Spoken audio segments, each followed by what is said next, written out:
By September 1950, Northern forces had pushed the South's forces into a small area around the city of Busan. They had captured most of South Korea.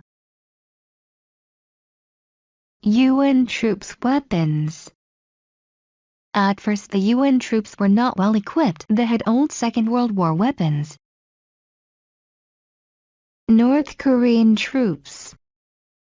The North Korean troops were very well equipped and had modern Soviet weapons. Most of them had fought in the Red Army. September 15th. The Union's Ichon landing. Risks of the Ichon landing.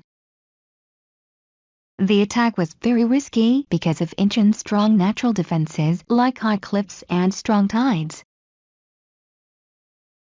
Amount of UN troops: 300 ships and 70,000 men.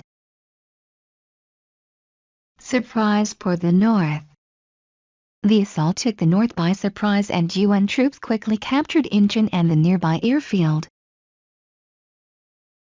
Freeing of Seoul.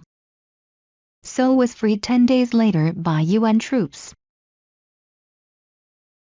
Breakout.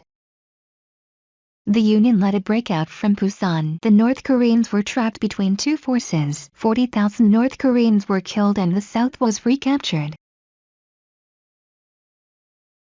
Reasons for the UN advance into North Korea.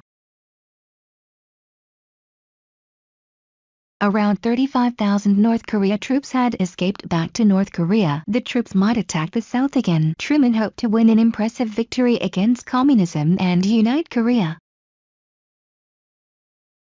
UN air superiority.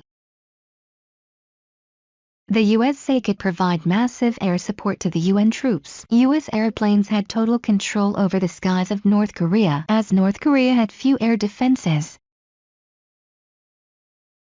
October 1, 1950. Republic of Korea troops crossed the 38th parallel into North Korea. October 9, 1950. The U.S. 8th Army crossed the 38th parallel into North Korea. Pyongyang.